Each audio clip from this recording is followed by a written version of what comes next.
Hi, I'm Naresh Maharaj with Dominion Mortgage Pros, part of DLC Mortgage Mentors, and I'm going to chat about the Flex Down mortgage that's still available in the market here today. So the Flex Down mortgage is essentially for a primary residence, and it's for somebody that doesn't have the down payment saved up or part of the down payment saved up and just needs a little bit extra to get the 5% put together.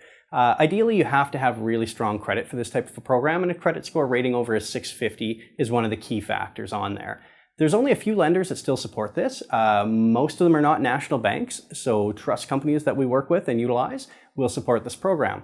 Now, here's how it works, essentially. Traditionally, you have to come up with 5% from your own savings, an RSP, or a gift from a family member. But the Flex Down's a little bit different. If you qualify for this program, you can borrow the 5% or part of the 5% from a loan or a line of credit that you'll set up outside of the mortgage. So the mortgage is still set up for 95% of the purchase price, just like a standard mortgage at standard rates. You then have the 5% loan or line of credit separate of the mortgage that is then going to be utilized and factored into the overall qualifying ratios for your purchase. Now, once you move into that property, you have two different payments. You have the mortgage and then you have the loan or line of credit payment, which you'll have a small interest component on it, but as you're saving up, you pay it down, and at the end you're left with a 95% standard mortgage on your property.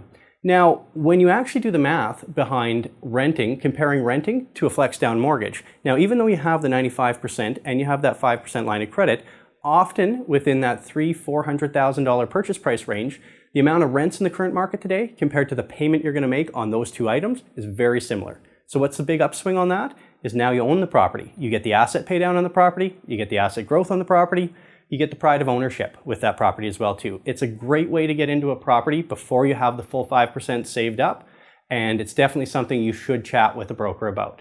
Thanks for listening. Have a great day.